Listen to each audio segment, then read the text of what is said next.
Hello, welcome to Algebra 2 Common Core. Today in Lesson 4, we're going to talk about horizontal dilations, where we have stretches or compressions in the horizontal or x direction. Let's begin with example number 1, which says to graph the function f of x equals the absolute value of x minus 2 minus 3. We're going to use our calculator to create the table of values. So please go get your calculator if you don't already have it in front of you. Now let's enter this function f of x equals the absolute value of x minus 2 minus 3 in y1. The first thing we need is the absolute value function. One place that I can get the absolute value function is by pressing the math key and then arrowing to the right so that I'm in the number menu. It should be option number 1 under the number menu, absolute value. Now we're going to put the x minus 2 inside the absolute value, but then get out of the absolute value or close the parentheses and subtract 3. Make your table of values so that it begins with an x value of 0 and counts by 1. So then we're going to press second table, and let's get the y values for the inputs beginning with 0. You'll see in your notes I've created a table that you can fill in, and I'm going to make my table below. So at 0 I see that the output is negative 1. At 1 the output should be negative 2. At 2 the output is negative 3. At 3 my y value is negative 2. And at 4 my y value is negative 1. Let's graph these points on our grid, connecting those points, and this time use a black pen or pencil so that we can tell the difference between the graphs. So pause the video while I graph and you graph, and then come back and let's check. So this absolute value graph should look like a V, where the point of the V is at 2, negative 3. Let's label this one f of x. Now today we're going to be learning about what happens when we multiply by a constant, multiply our x value by a constant. So for part B, we want to determine an equation for g of x, which is defined as f of 2x. So all that means is that we are going to go back to our function f of x, and every place where we see an x, we're going to replace it with 2x. So that means that I want to make the equation g of x by finding the function value of 2x. So replacing the x in my original function with a 2x, I now have the absolute value of 2x minus 2, close the absolute value, and then subtract 3. Now, we could take these values, these x values for our red table for g of x, and substitute them in, or we could put this function into our graphing calculator and look at a table of values. You'll notice that we've set up the table of values different from the first one because we're counting by 1/2 or 0.5s this time instead of counting by ones. This is going to be important for us when we find our function values. So when I plug a 0 in for x, 2 times 0 is 0. 0 minus 2 is negative 2. Take the absolute value, that gives me positive 2, and then subtract 3, and I get an answer of negative 1.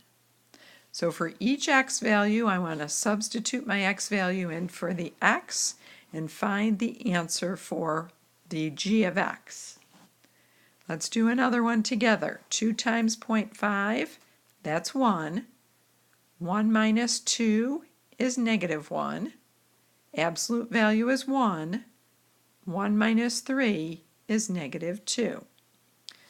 So pause the video for a minute and take a few minutes to finish this table of values and then plot the points, doing so in red as long as you have red pen. So let's check our graph and our table of values. You should notice that the function value for g of x matches the function value for f of x as long as we changed our x coordinates by a half. Looking at the graph, we can see that the red graph is a compression. It's skinnier than the black graph. So g of x is skinnier than f of x. Now this is a little bit unusual given the fact that I've got the function value of 2x. So notice what multiplying by a constant times x has done to our graph. It's actually made it skinnier. Let's go to part C and do the same thing for h of x, which is defined as the function value at 1/2 x. I'm going to make this table with blue. First of all, I want to make an equation. So I want to say that h of x is equal to the function value at 1/2 x. So for each x value in my function, I'm going to replace it with 1/2 x.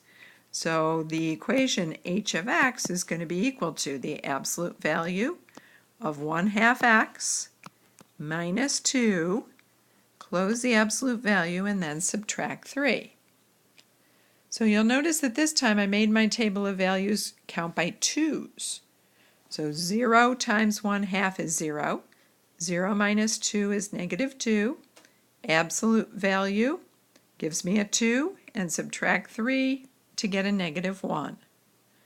Let's try the number 2. Half of 2 is 1. 1 minus 2 is -1. Absolute value is 1. 1 minus 3 is -2. Half of 4 is 2. 2 minus 2 is 0. Absolute value of 0 is 0. 0 minus 3 is -3. And if we keep going, we see that the function value at 6 is -2, and the function value at 8 is -1. Go ahead and plot those points and connect them using blue ink. So your graph should look like the blue one, and you'll notice that h of x is actually a horizontal stretch. So while I've multiplied my x coordinate by 1/2, it ended up stretching my graph, my original black graph of f of x. Let's go ahead and put this in our notes in the box. Before I do that, I'm also going to write down what the turning points are for each function. So the turning point for f of x on my graph is the point 2, -3. The turning point for g of x on my graph is 1, -3. And the turning point for h of x on my graph is 4, -3. So the turning points give us a good indication about what happens to our original point when I'm multiplying by a constant by my x value. So what we need to remember is if k is a number that's bigger than 1, f of k times x turns out to be a horizontal compression.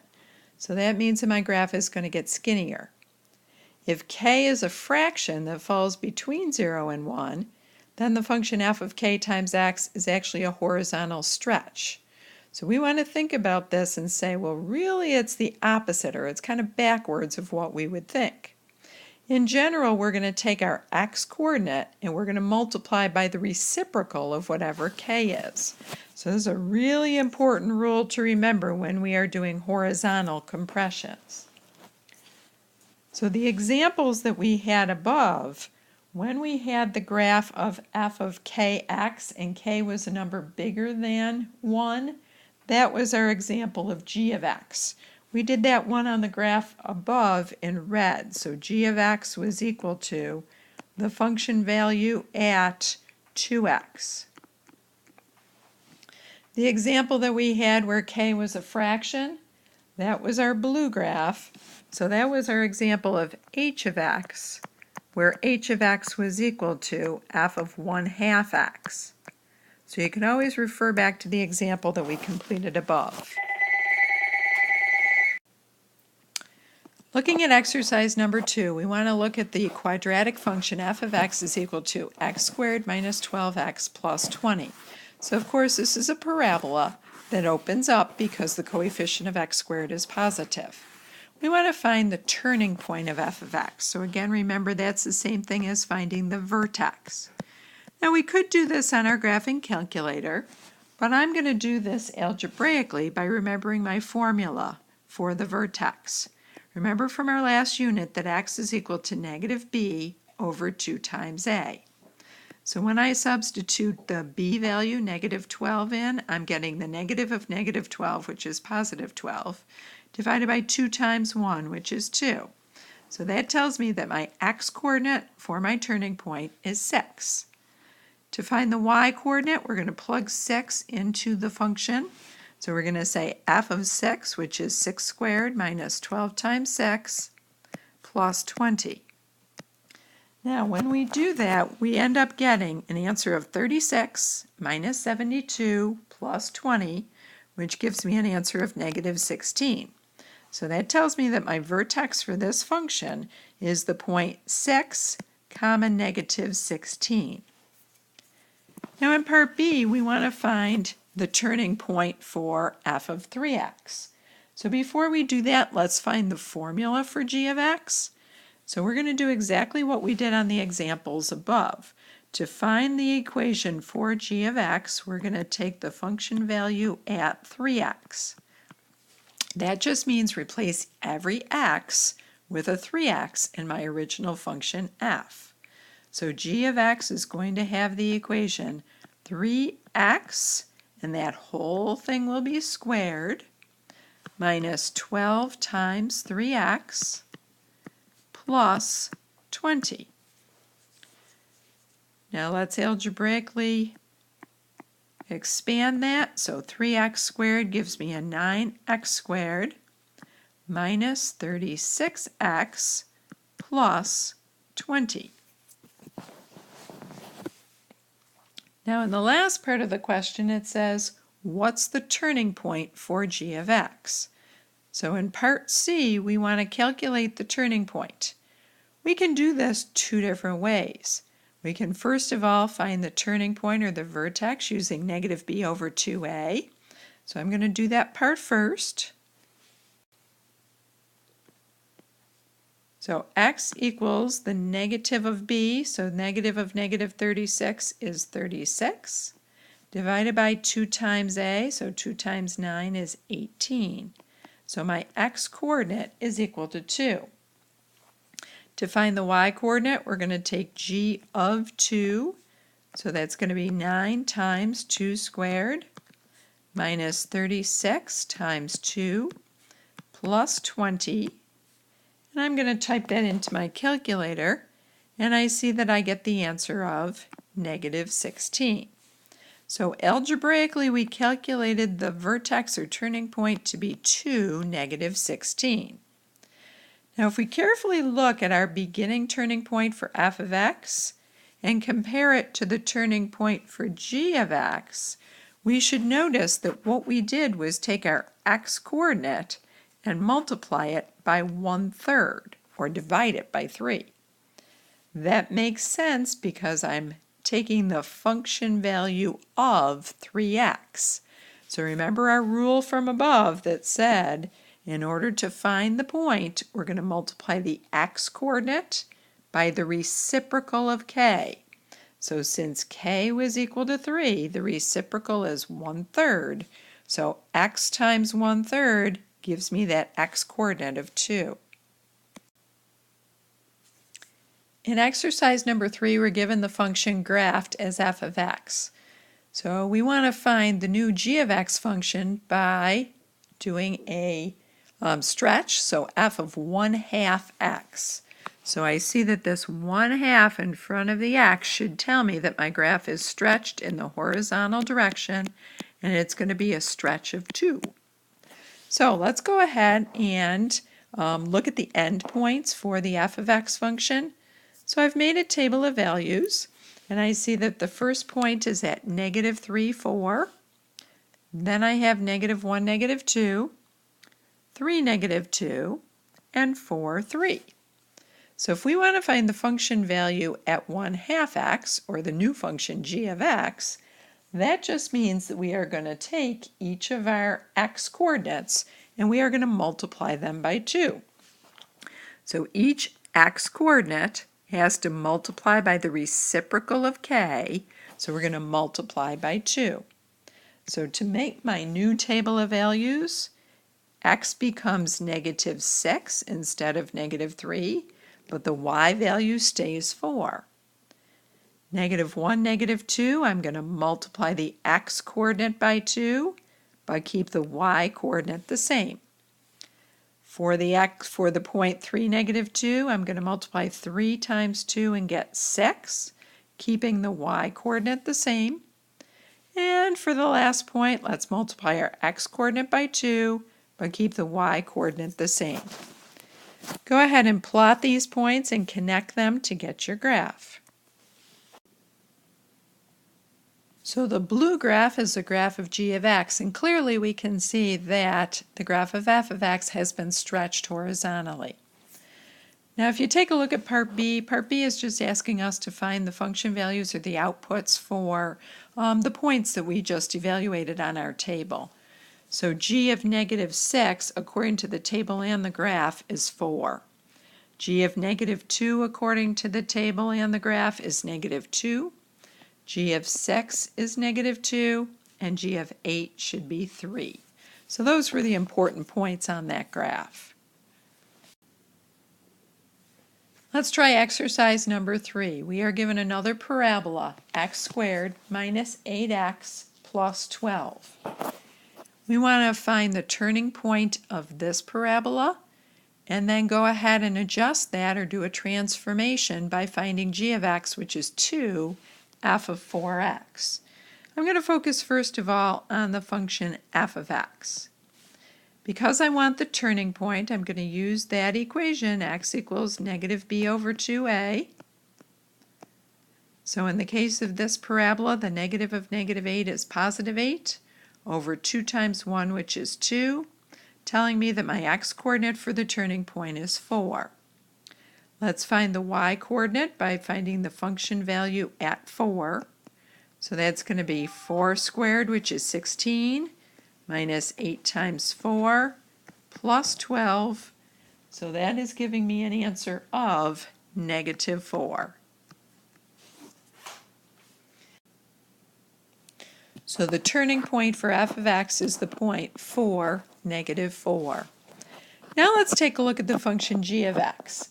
For the function g of x, we've got 2 different transformations going on. Let's start on the inside and say f of 4x is actually going to be a horizontal compression of 4.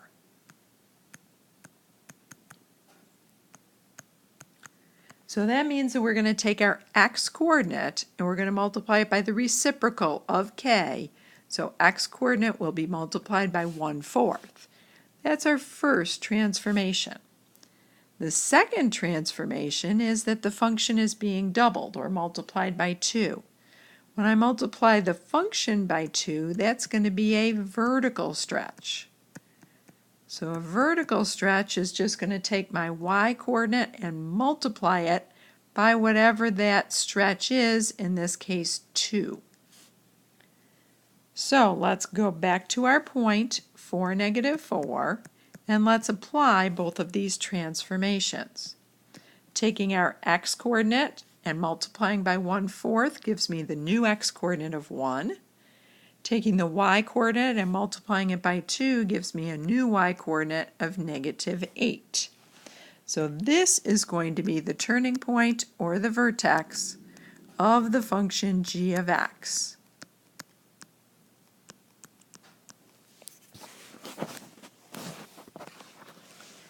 Let's look at exercise number 4. This time I'm told that the function f of x has a turning point at the point 4, -6. So we don't have to calculate the turning point this time, it's given to us. Our transformation this time, rather than being a stretch or a compression, we're going to go back to our first lesson and take a look at translations. So f of x minus 3, this is a good review. This means take our graph and move it to the right 3 units. In other words, we'll take our x-coordinate and we'll add on 3. But then we're going to add 8 to the whole function, so that means we're going to take our graph and shift it up 8 units. So that means we're going to take our y-coordinate and add on 8. So let's apply those two transformations to the point 4, negative 6. So adding 3 to the x-coordinate, I get 7. Subtracting 6, a negative 6 plus 8 gives me a new y-coordinate of 2. So this point is going to be the turning point of this g of x. So you notice that no matter what our transformation is, we can apply the transformations to any point on our function. In the last two examples, we've been applying the transformations to the vertex of parabolas. Thanks very much for working with me today, and we'll be doing some more with horizontal compressions and stretches in class. Have a great night.